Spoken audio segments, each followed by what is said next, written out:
여러분, 지금 전 세계 정보기관들이 발칵 뒤집혔습니다. 한국이 누리호 4차 발사에 성공한 그 순간부터 말이죠. 이건 말도 안 돼!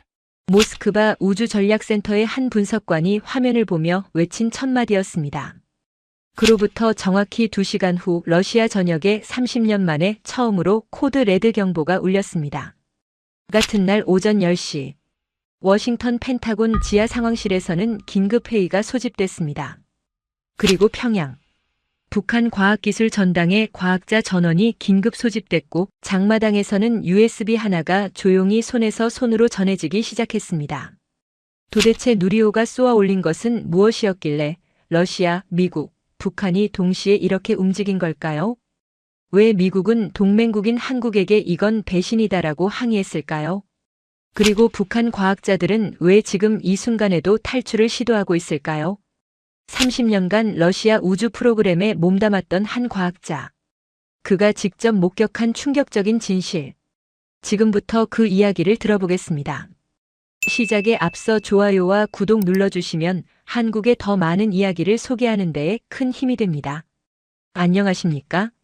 저는 드미트리 볼코프입니다. 러시아 우주국에서 32년간 위성 궤도 분석 전문가로 일했지요. 소련 시절부터 스푸트니크의 후예들을 지켜본 사람입니다.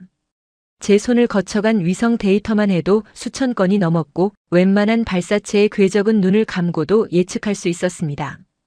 그런 제가 2024년 11월 27일 새벽 완전히 무너졌습니다. 모스크바 외곽 지하 3층. 우주전략분석센터의 야간 근무는 늘 조용했습니다. 커피 한 잔 마시며 전 세계 위성들의 움직임을 모니터링하는 일상이었지요. 그날도 별반 다르지 않았어요. 새벽 3시가 조금 넘은 시각 동료 한 명이 졸고 있었고 저는 습관적으로 화면을 훑고 있었습니다. 그때 알람이 울렸습니다. 한국 나로우주센터 발사 감지. 누리호 4차 발사였어요. 저는 별 관심 없이 클릭했습니다. 한국의 로켓 발사야 이전에도 여러 번 봤으니까요. 대단하긴 하지만 러시아나 미국 수준은 아니라고 생각했던 게 사실입니다. 하지만 데이터가 화면에 뜨는 순간 제 손이 멈췄습니다. 초기 추진력 수치가 예상을 훨씬 벗어나 있었어요. 일단 연소 시간도 계산과 달랐고요. 더 놀라운 건 궤도 진입 각도였습니다. 너무 정밀했어요. 오차 범위가 0.02도. 이건 러시아 최신 로켓보다도 정확한 수치였지요. 저는 시스템 오류라고 생각했습니다. 재확인 버튼을 눌렀어요. 하지만 데이터는 똑같았습니다. 3번, 4번 확인했지만 결과는 변하지 않았어요. 이때부터 가슴이 두근거리기 시작했습니다. 위성 분리 과정을 지켜봤습니다. 발사 후 8분 47초 정확한 타이밍에 페어링이 분리됐어요. 그리고 10분 23초 위성이 궤도에 안착했지요. 모든 과정이 교과서처럼 완벽했습니다. 아니, 교과서보다 더 완벽했어요. 문제는 그 다음이었습니다. 위성의 궤도를 분석하는데 이상한 점을 발견했어요. 궤도 높이가 정찰 위성에 최적화되어 있었던 겁니다. 더 정확히 말하면 한반도 전역을 실시간으로 감시할 수 있는 위치였지요. 북한 상공을 정확히 90분마다 통과하는 궤적이었습니다. 저는 과거 데이터를 뒤지기 시작했습니다. 한국이 이전에 쏘아 올린 위성들의 궤도를 모두 확인했어요. 그리고 충격적인 사실을 발견했지요. 지난 3년간 발사된 한국 위성들이 모두 하나의 네트워크를 구성하고 있었던 겁니다. 아리랑 3호, 5호, 6호, 그리고 이번 7호까지. 이 위성들이 서로 연동되어 있었어요. 한반도 상공을 24시간 끊김없이 감시할 수 있는 체계였습니다. 이건 단순한 과학 위성이 아니었어요. 완벽한 전략 감시 시스템이었지요. 손이 떨렸습니다. 32년 경력에 이런 적은 처음이었어요. 저는 즉시 상급자에게 보고했습니다. 30분 뒤 센터장이 직접 내려왔어요. 제 화면을 본 그의 얼굴이 굳어졌습니다. 그는 아무 말 없이 휴대폰을 꺼내 어딘가에 전화를 걸었지요. 새벽 4시 긴급회의가 소집됐습니다.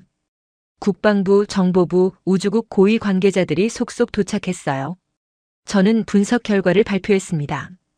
회의실이 조용해졌어요. 누구도 말이 없었지요. 한 장성이 입을 열었습니다. 한국이 언제부터 이런 기술을 가졌느냐고 물었어요. 저는 대답할 수 없었습니다. 우리가 놓쳤던 겁니다. 아니, 우리가 과소평가했던 거예요. 회의는 3시간 넘게 이어졌습니다. 결론은 명확했어요. 한국은 더 이상 기술 추격자가 아니었습니다. 어느새 우리와 어깨를 나란히 하는 수준에 도달해 있었던 거지요. 더 충격적인 건 그 다음이었습니다. 정보부에서 가져온 추가 자료를 봤는데 한국이 독자 개발한 인공지능 궤도 제어 시스템이 탑재되어 있었다는 겁니다. 위성이 스스로 판단해서 궤도를 조정할 수 있다는 의미였어요. 이건 러시아도 아직 완성하지 못한 기술이었습니다. 회의가 끝나고 사무실로 돌아왔을 때 동이 트고 있었습니다. 모스크바의 겨울 하늘은 여전히 어두웠지만 제 머릿속은 더 혼란스러웠어요. 저는 창밖을 바라보며 생각했습니다. 70년 전 전쟁의 폐허 위에서 시작한 나라가 어떻게 이런 기술을 만들어낸 걸까요? 도대체 그들은 무엇이 달랐던 걸까요?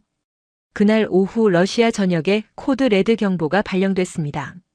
30년 만에 처음 있는 일이었어요. 한국의 위성이 우리 군사시설도 관측할 수 있다는 판단 때문이었지요. 저는 그때 깨달았습니다. 세상이 바뀌고 있다는 걸요. 그리고 그 변화의 중심에 한국이 있다는 사실을 말입니다. 같은 날 오전 저는 워싱턴으로 긴급 화상회의를 연결했습니다. 러시아만의 문제가 아니었거든요. 미국 측도 같은 데이터를 보고 있었을 테니까요. 펜타곤 지하 상황실과의 연결이 이루어졌습니다. 화면 너머로 보이는 미국 측 참석자들의 표정이 심상치 않았어요. 국방정보국 부국장, 우주군 사령부 분석팀장, 그리고 국가안보국 동아시아 담당관까지 자리에 있었지요. 제가 분석 자료를 공유하자 미국 측이 먼저 추가 정보를 꺼냈습니다. 그들도 이미 한국 위성의 성능을 파악하고 있었던 겁니다. 하지만 그들이 보여준 자료는 제 예상을 훨씬 뛰어넘는 것이었어요. 한국의 아리랑 7호 광학 해상도가 0.25m급이었습니다. 이게 무슨 의미인지 아십니까? 지상의 자동차 번호판을 읽을 수 있는 수준입니다. 사람의 얼굴도 식별 가능한 정밀도예요. 미국의 최신 정찰 위성과 동급이었던 겁니다. 미국 분석팀장이 화면을 하나 더 띄웠습니다. 놀랍게도 펜타곤 주차장 사진이었어요. 일주일 전에 촬영된 위성 사진이었지요. 주차된 차량들의 번호판이 선명하게 보였습니다. 건물 옥상의 통신 안테나 개수까지 셀 수 있을 정도였어요. 회의실이 조용해졌습니다. 누구도 말이 없었지요. 동맹국인 한국이 미국 국방부를 촬영한 겁니다. 이건 단순한 기술 과시가 아니었어요. 명확한 메시지였지요. 우리도 이제 할 수 있다는 선언이었습니다. 국방정보국 부국장이 입을 열었습니다. 지난 3년간 미국은 한국과 기술 협력 관계를 유지해왔다고 했어요. 위성 개발에 필요한 핵심 부품도 제공했고 기술 자문도 해줬다고 하더군요. 하지만 한국은 그 기술을 바탕으로 완전히 다른 수준으로 도약해버렸던 겁니다. 더 충격적인 사실이 드러났습니다. 한국이 3년 전 발사한 아리랑 6호가 사실은 실패작이 아니었다는 겁니다. 당시 발사 3일 만에 통신이 두절되어 실패로 분류됐었어요. 전 세계가 그렇게 알고 있었지요. 하지만 진실은 달랐습니다. 위성은 정상 작동하고 있었던 겁니다. 다만 한국이 독자 개발한 암호화 통신 방식을 사용했기 때문에 다른 나라들이 신호를 포착하지 못했던 거예요. 3년간 그 위성은 조용히 궤도를 돌며 데이터를 수집하고 있었습니다. 미국 정보당국은 뒤늦게 이 사실을 파악했어요. 프랑스 기아나 우주센터와 한국 대전연구소 사이의 암호화 통신 기록을 역추적해서 알아낸 거였지요. 3년간 총 847회의 데이터 전송이 있었다고 합니다. 엄청난 양의 고해상도 위성 영상이 오갔던 겁니다. 국가안보국 담당관이 한숨을 쉬었습니다. 미국이 한국을 완전히 잘못 봤다는 표현을 썼어요. 기술 협력 대상 정도로만 생각했는데 한국은 이미 독자적인 우주 강국으로 성장해 있었던 겁니다. 화상회의가 끝난 뒤 저는 한참을 멍하니 앉아 있었습니다. 미국도 러시아도 우리는 모두 같은 실수를 했던 거예요. 한국을 과소평가했던 겁니다. 그날 오후 백악관에서 긴급 안보회의가 열렸다는 소식이 들렸습니다. 국무장관과 국방장관이 참석했다고 하더군요. 회의 내용은 극비였지만 한국의 위성 기술에 대한 재평가가 주제였다는 건 알 수 있었어요. 저녁이 되어 모스크바로 돌아오는 길 계속 생각했습니다. 한국은 누구에게도 허락받지 않았어요. 그냥 묵묵히 개발했고 성공했고 세계를 놀라게 만들었던 겁니다. 이건 단순한 기술 개발이 아니었습니다. 한국이라는 나라가 어떤 민족인지 보여주는 사건이었어요. 70년 전 폐허에서 일어선 나라가 이제는 세계 최고 수준의 기술을 보유하게 된 겁니다. 그날 밤 저는 처음으로 한국 현대사를 검색해 봤습니다. 전쟁, 분단, 가난. 그 모든 역경을 딛고 일어선 역사였어요. 그 역사가 이해되기 시작했습니다. 왜 한국이 이렇게까지 기술에 집착하는지 말이에요.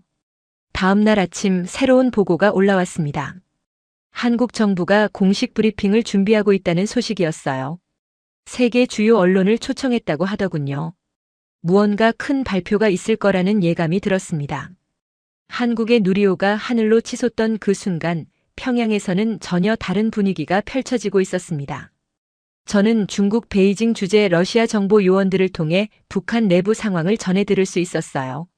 발사 당일 정오 북한 과학기술 전당에 긴급 소집령이 내려졌습니다. 우주개발 관련 과학자 전원이 모였다고 해요. 120명이 넘는 인원이었지요. 이례적인 상황이었습니다. 회의를 주재한 건 국가학원 책임비서였어요. 그의 첫마디가 긴장감을 고조시켰다고 합니다. 남조선이 위험한 것을 띄웠다는 표현을 썼다더군요. 북한 과학자들은 이미 누리호 발사 영상을 분석한 상태였습니다. 문제는 그 분석 결과였어요. 북한의 기술로는 도저히 따라잡을 수 없는 수준이었던 겁니다. 엔진 기술부터 차이가 났습니다. 북한이 사용하는 액체 로켓 엔진은 러시아에서 들여온 1990년대 기술이었어요. 반면 한국의 누리호 엔진은 완전 독자 개발이었지요. 추력도 훨씬 강력했고 연소 효율도 비교가 안 됐습니다. 제어 시스템은 더욱 격차가 컸습니다. 북한은 아직도 수동 제어에 의존하고 있었어요. 하지만 한국은 인공지능 자동 제어 시스템을 탑재했던 겁니다. 발사부터 궤도 진입까지 모든 과정이 자동화되어 있었지요. 가장 충격적인 건 소재 기술이었습니다. 로켓 동체에 사용되는 특수 합금, 내열 타일, 전자 부품까지 모든 게 한국이 독자 개발한 것들이었어요. 북한은 이 중 어느 것 하나 제대로 만들지 못하고 있었습니다. 회의실 분위기가 무거워졌다고 해요. 한 원로 과학자가 보고서를 내려놓으며 한숨을 쉬었답니다. 30년 격차라는 평가가 나왔어요. 북한이 지금부터 아무리 노력해도 30년은 걸린다는 의미였지요. 더 절망적인 건 따로 있었습니다. 북한은 국제 제재로 인해 첨단 장비를 구할 수 없었어요. 반도체 설계 소프트웨어도 정밀 가공 장비도 심지어 고성능 컴퓨터조차 들여올 수 없었습니다. 반면 한국은 전혀 다른 환경이었어요. 삼성전자가 만드는 최첨단 반도체가 위성에 들어갔고 현대중공업의 정밀 가공 기술이 로켓 제작에 활용됐지요. 민간 기업과 정부 연구소가 협력하는 시스템이 작동하고 있었습니다. 한 젊은 과학자가 질문을 던졌다고 합니다. 우리도 할 수 있지 않겠느냐고요. 하지만 아무도 대답하지 못했답니다. 모두가 알고 있었던 겁니다. 불가능하다는 걸요.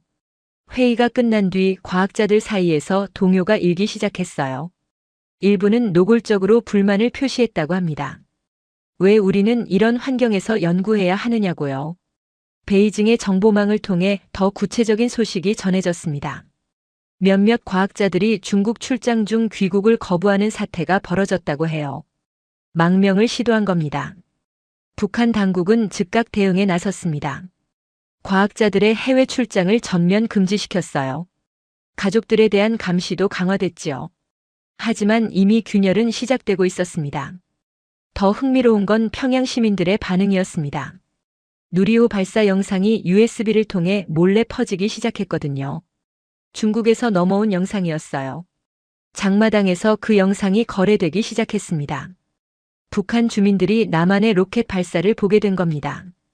처음에는 믿지 않았다고 해요. 거짓 선전이라고 생각했지요. 하지만 영상은 진짜였습니다.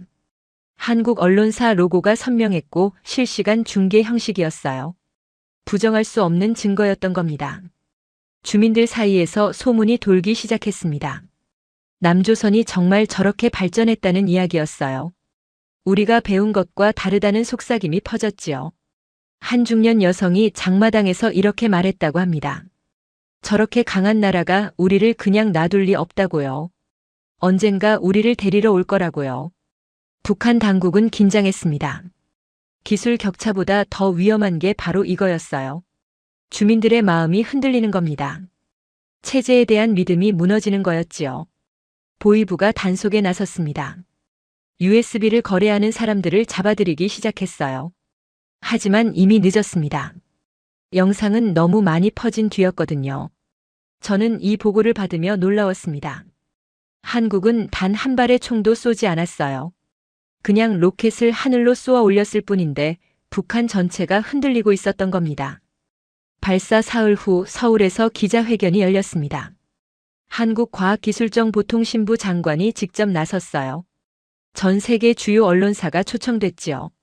저도 러시아 타스 통신 특파원을 통해 실시간으로 지켜봤습니다. 무슨 발표가 나올지 궁금했거든요. 장관이 단상에 올랐습니다. 첫 화면에 띄운 건 위성 사진이었어요.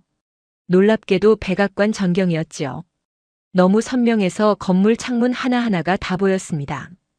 기자들 사이에서 술렁임이 일었어요. 장관은 침착하게 설명을 이어갔습니다. 이게 아리랑 7호가 촬영한 사진이라고요. 해상도는 0.25m급이라고 밝혔지요.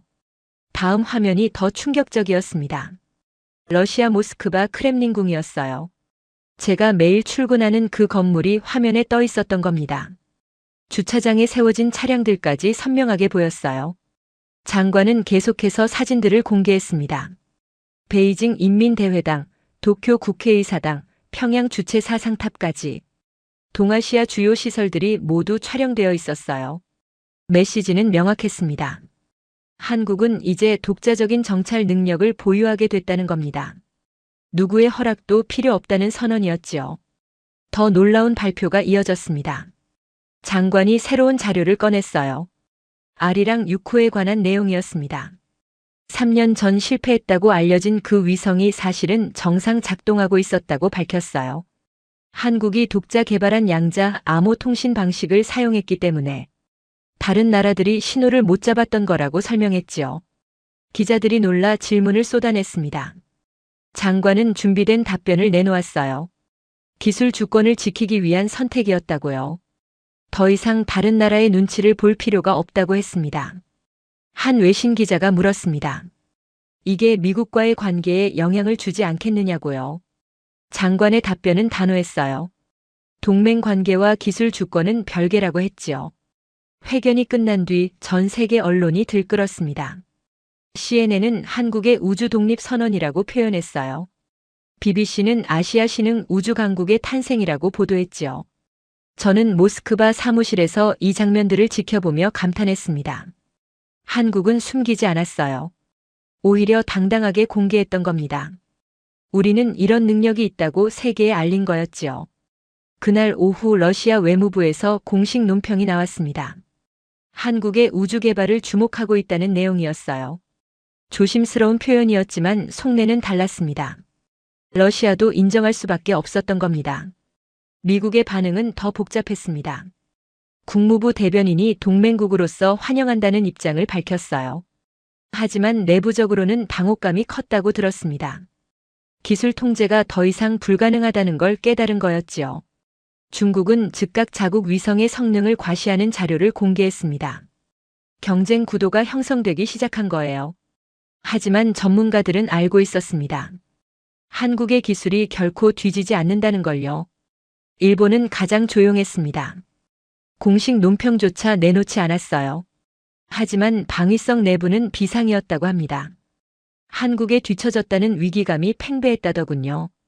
저는 그날 밤 보고서를 작성하며 한 문장을 적었습니다. 한국은 이제 구걸하지 않는다고요. 스스로 만들고 스스로 결정하는 나라가 됐다고 썼지요. 기자회견 영상을 다시 돌려봤습니다. 장관의 표정이 인상적이었어요. 자신감이 넘쳤지요. 하지만 오만하지는 않았습니다. 그저 당연한 걸 말하는 듯한 태도였어요. 바로 그게 한국의 힘이었습니다. 조용히 준비하고 확실하게 성공하고 담담하게 발표하는 것. 과시하지 않으면서도 메시지를 명확히 전달하는 방식이었지요. 다음 날 전 세계 우주 관련 주식이 요동쳤습니다. 한국 항공우주 산업 주식이 급등했어요. 투자자들이 한국 기술의 가치를 재평가하기 시작한 겁니다. 발사 나흘 후 베이징에서 놀라운 소식이 들려왔습니다.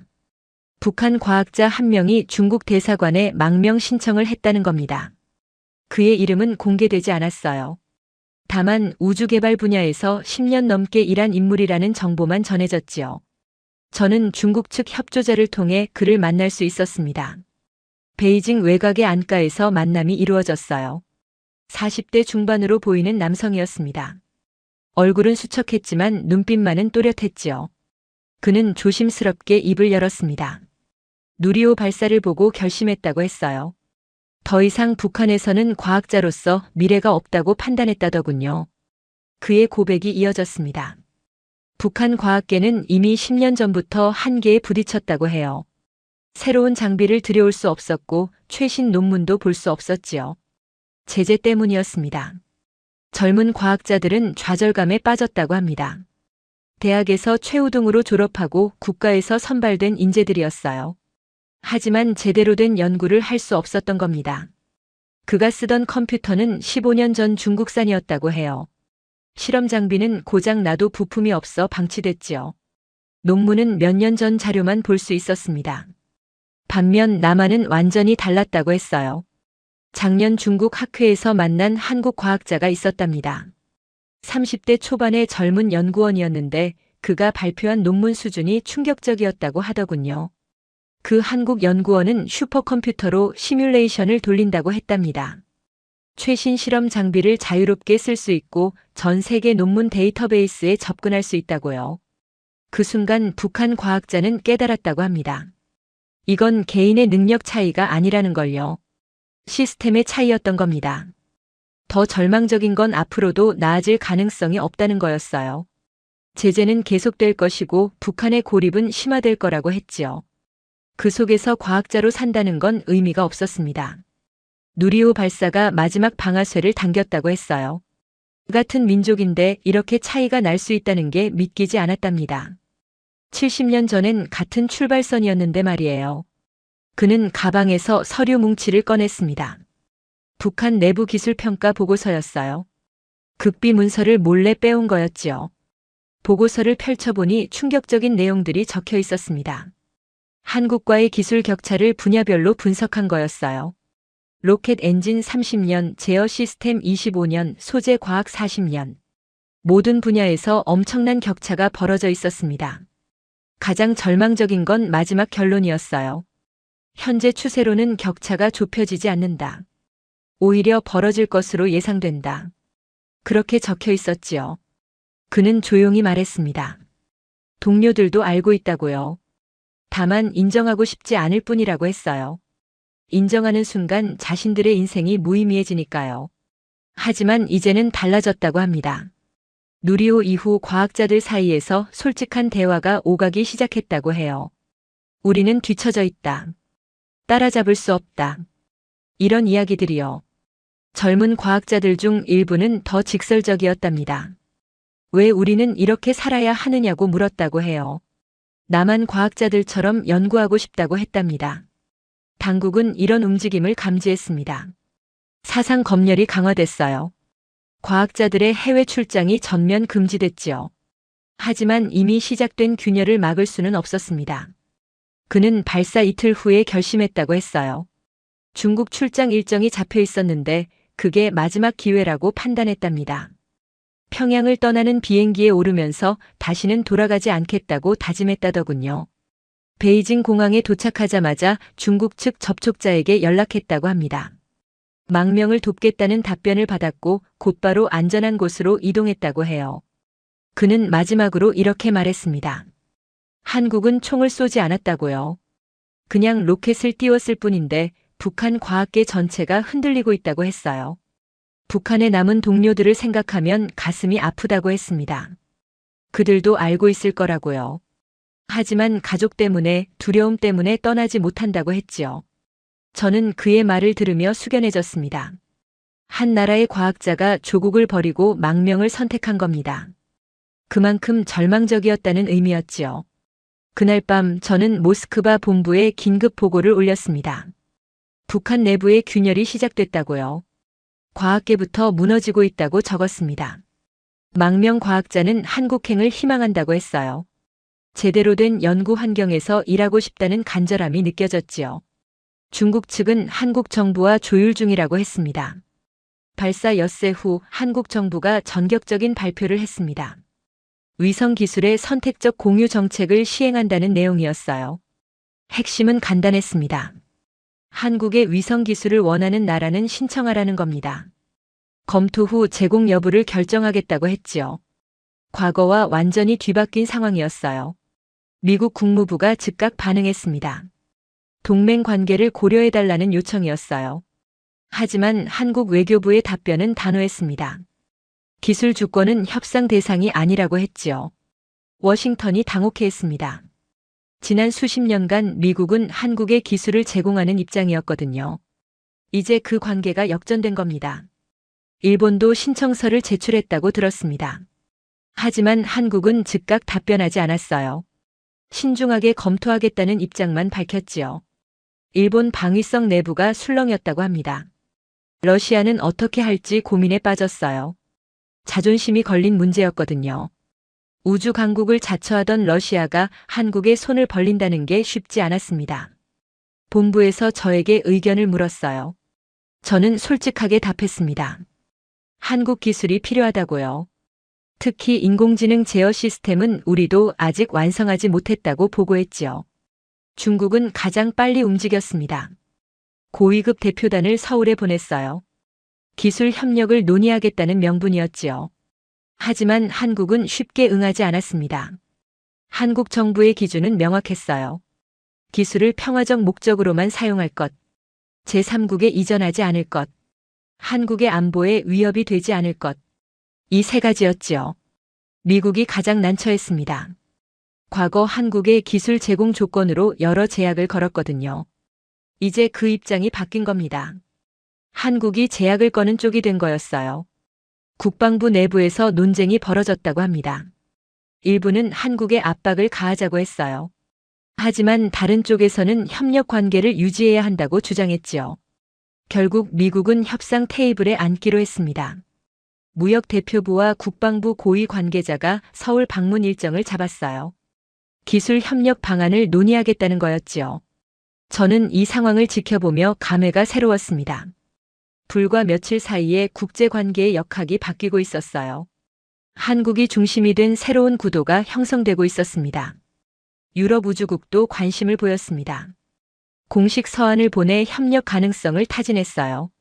한국의 위성 기술과 유럽의 발사체 기술을 결합하자는 제안이었지요. 한국은 모든 제안을 신중하게 검토한다는 입장이었습니다. 서두르지 않았어요. 오히려 여유가 있어 보였지요. 기다리는 쪽은 한국이 아니라 다른 나라들이었습니다. 이 과정에서 한국의 전략이 드러났습니다. 기술을 무기화하지 않으면서도 영향력을 확대하는 것, 협력은 하되 주도권은 놓치지 않는 것, 절묘한 줄타기였어요. 그 사이 아리랑 7호는 계속 궤도를 돌고 있었습니다. 매일 한반도 상공을 지나며 데이터를 수집하고 있었어요. 그 존재 자체가 한국의 발언권을 높여주고 있었지요. 북한은 더욱 긴장했습니다. 자신들의 모든 움직임이 감시당하고 있다는 사실을 알게 됐거든요. 군사훈련도 미사일 이동도 모든 게 한국 위성에 포착되고 있었습니다. 평양에서 또 다른 긴급 회의가 열렸다고 합니다. 대응 방안을 논의했지만 뾰족한 수가 없었어요. 위성을 격추할 수도 없고 숨을 수도 없었으니까요. 저는 본부에 중간 보고를 올렸습니다. 한국이 기술 외교의 새로운 장을 열고 있다고 썼어요. 강압이 아닌 협력으로 하지만 주도권은 확실히 쥐고 있다고 정리했지요. 누리호 발사 이후 일주일 예상치 못한 변화들이 포착되기 시작했습니다. 북한 내부에서 일어나는 변화였어요. 베이징의 정보망을 통해 흥미로운 소식이 전해졌습니다. 평양 장마당에서 누리호 발사 영상이 담긴 USB가 거래되고 있다는 겁니다. 당국이 단속에 나섰지만 막을 수 없었다고 해요. 하나를 잡으면 5개가 새로 생겨났지요. 주민들의 호기심을 막을 수 없었던 겁니다. 더 놀라운 건 영상을 보는 주민들의 반응이었습니다. 처음엔 의심했다고 해요. 나만이 정말 저런 걸 만들 수 있나 의아해했지요. 하지만 영상이 너무 구체적이었습니다. 발사 장면, 관제실 모습, 환호하는 과학자들. 모든 게 진짜였어요. 조작할 수 없는 수준의 영상이었지요. 주민들은 점차 받아들이기 시작했습니다. 한 탈북민의 증언이 전해졌습니다. 평양의 한 시장 상인은 영상을 보고 눈물을 흘렸다고 해요. 같은 민족인데 이렇게 다를 수 있느냐고 울먹였답니다. 또 다른 증언도 있었습니다. 40대 여성이 딸에게 영상을 보여주며 말했다고 해요. 저게 너희가 가야 할 세상이라고요. 언젠가 저렇게 살 수 있을 거라고 했답니다. 젊은 세대의 반응은 더 직설적이었습니다. 한 20대 청년은 친구들에게 이렇게 말했다고 해요. 우리가 배운 게 거짓말이었다고요. 나만이 가난하다는 게 다 거짓이었다고요. 보위부가 강력하게 단속에 나섰습니다. USB를 소지한 사람을 적발하면 가혹한 처벌을 했어요. 하지만 효과가 제한적이었습니다. 오히려 더 조심스럽게, 더 은밀하게 퍼져나갔지요. 한 정보원이 전한 이야기가 인상적이었습니다. 평안남도의 한 농촌 마을에서도 영상이 돌았다고 해요. 마을 사람들이 몰래 모여봤답니다.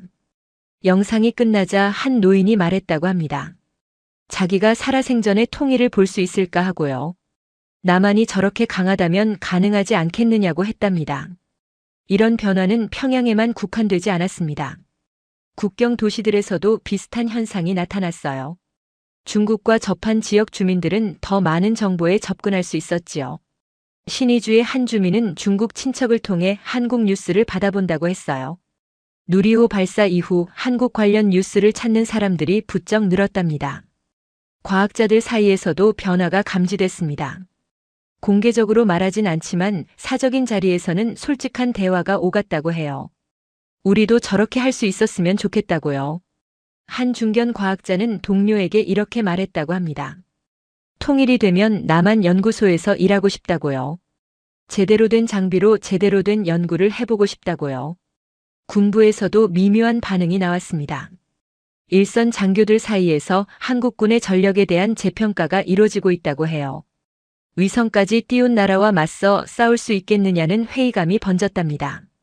더 주목할 만한 건 장마당 상인들의 반응이었습니다. 한국 제품 가격이 치솟기 시작했다고 해요.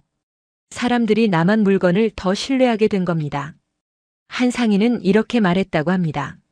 로켓도 저렇게 만드는 나라 물건이면 믿을 만하지 않겠느냐고요. 품질을 의심할 필요가 없다고 했답니다. 청소년들 사이에서는 더 극적인 변화가 일었습니다. 남한 대학에 가고 싶다는 아이들이 생겨났다고 해요. 부모들은 당황했지만 아이들은 진지했답니다. 한 고등학생은 부모에게 이렇게 물었다고 합니다.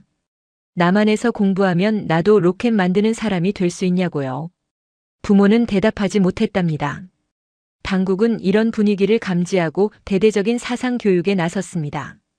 학교마다 특별 교육이 실시됐어요. 남한의 발전은 미제의 지원 때문이라고 가르쳤지요. 하지만 효과는 미미했습니다. 이미 영상을 본 사람들은 알고 있었어요. 저게 단순히 지원으로 이뤄낼 수 있는 게 아니라는 걸요. 저는 이런 보고들을 종합하며 놀라웠습니다. 한국은 선전 방송 하나 틀지 않았어요. 전단 한 장 살포하지 않았지요. 그냥 로켓을 쏘아 올렸을 뿐인데 북한 주민들의 마음이 움직이고 있었던 겁니다. 지금 이 순간 저는 한국이라는 나라를 새롭게 이해하게 됐습니다. 32년간 우주 분석가로 일하며 수많은 발사를 봤어요. 미국의 스페이스X, 중국의 장정, 인도의 PSLV까지. 하지만 누리호만큼 제게 충격을 준 발사는 없었습니다. 기술적 완성도 때문만은 아니었어요. 그 뒤에 숨겨진 이야기 때문이었지요. 70년이라는 시간의 무게가 느껴졌습니다. 1950년 전쟁으로 모든 게 사라진 땅. 공장도 학교도 희망도 없던 곳. 그곳에서 한국은 시작했어요. 아무것도 없는 상태에서 말입니다. 하지만 그들은 포기하지 않았습니다. 배고픔을 참으며 공부했고 잠을 줄이며 공장을 지었지요. 한 세대가 다음 세대에게 꿈을 물려줬습니다. 저는 한국 현대사를 공부하며 알게 됐어요. 1960년대 한국 과학자들이 미국에 유학 가서 밤새 도서관에서 공부했다는 이야기를요. 귀국해서는 열악한 환경에서도 연구를 멈추지 않았다고요. 1970년대에는 중화학공업을 일으켰습니다. 선진국들이 불가능하다고 했지만 해냈어요. 1980년대에는 반도체에 도전했지요. 또 불가능하다는 말을 들었지만 성공했습니다. 1990년대 외환위기가 왔습니다. 나라가 무너질 뻔했어요. 하지만 국민들이 금을 모았고 과학자들은 연구를 계속했지요. 2000년대에는 IT 강국이 됐습니다. 그리고 2024년 11월 27일 누리호가 하늘로 치솟았습니다. 완전히 독자 기술로 만든 로켓이었어요. 70년 만에 이뤄낸 기적이었지요. 저는 이제 이해합니다. 한국인들에게 기술은 단순한 기술이 아니었어요. 생존이었고 존엄이었으며 미래였습니다. 다시는 무릎 꿇지 않겠다는 다짐이었습니다. 다시는 도움을 구걸하지 않겠다는 결의였어요. 스스로 지킬 수 있는 나라를 만들겠다는 의지였지요. 누리호는 그 70년의 대답이었습니다. 우리는 해냈다는 선언이었어요. 이제 우리도 할 수 있다는 증명이었지요. 발사 일주일이 지난 지금 세계가 한국을 다시 보고 있습니다. 작은 나라가 아니라 기술 강국으로요. 도움을 받는 나라가 아니라 협력하는 파트너로요. 러시아도 인정해야 합니다. 한국은 이미 우리와 어깨를 나란히 하는 수준에 도달했어요. 어떤 분야에서는 우리를 앞서고 있지요. 미국도 마찬가지입니다. 더 이상 한국을 통제할 수 없어요. 기술 제공자에서 기술 협력자로 관계를 재정립해야 합니다. 북한은 가장 큰 충격을 받았습니다. 같은 민족이 이뤄낸 성과를 보며 자신들의 현실을 깨닫게 됐지요. 과학자들은 망명을 시도하고 주민들은 희망을 품기 시작했습니다. 저는 지금 모스크바 사무실에 앉아 이 글을 쓰고 있습니다. 창밖으로 겨울 하늘이 보여요. 저 위 어딘가에 한국 위성이 떠 있습니다. 그 위성은 조용히 궤도를 돌며 데이터를 수집하고 있어요. 누구를 위협하지 않으면서도 누구도 무시할 수 없는 존재감을 드러내고 있지요. 이게 한국의 방식입니다. 조용하지만 확실하게, 겸손하지만 당당하게, 협력하지만 주도적으로. 70년 전 폐허에서 시작한 나라가 이제는 우주로 나아가고 있습니다. 그 여정을 지켜본 저는 한 가지 확신하게 됐어요. 한국은 더 이상 추격자가 아닙니다. 이제는 다른 나라들이 한국을 따라가려 하고 있지요. 새로운 기준을 만드는 나라가 됐습니다. 베이징의 북한 망명 과학자가 했던 말이 떠오릅니다. 한국은 총을 쏘지 않고도 세상을 바꾸고 있다고요. 로켓 하나로 북한 전체를 흔들어 놓았다고요. 그 말이 맞습니다. 진짜 힘은 파괴가 아니라 창조에 있어요. 위협이 아니라 희망을 주는 것. 한국은 그걸 증명하고 있습니다. 지금 이 순간에도 평양의 어느 청년이 누리호 영상을 보고 있을 겁니다. 눈물을 흘리며 생각하겠지요. 언젠가 자신도 저런 세상에서 살 수 있을 거라고요. 지금 이 순간에도 한국 연구소에서는 과학자들이 다음 발사를 준비하고 있을 겁니다. 더 멀리, 더 정확하게 나아가기 위해 밤을 새우고 있겠지요. 지금 이 순간에도 한국 위성은 궤도를 돌고 있습니다. 분단선 너머를 비추며 언젠가 올 그날을 준비하고 있어요. 70년의 질문에 대한 답. 우리는 해낼 수 있는가? 한국은 누리호로 대답했습니다. 그렇다고요. 우리는 해냈고 앞으로도 해낼 것이라고요. 저는 이제 러시아로 돌아가 보고서를 제출할 겁니다. 한국은 더 이상 관찰 대상이 아니라 배워야 할 대상이라고 쓸 거예요. 32년 경력의 분석가로서 이렇게 솔직하게 인정하는 건 처음입니다. 하지만 진실을 외면할 수 없습니다. 한국은 해냈습니다. 그리고 이제 세계가 그 사실을 인정하고 있습니다. 오늘 사연은 여기까지입니다.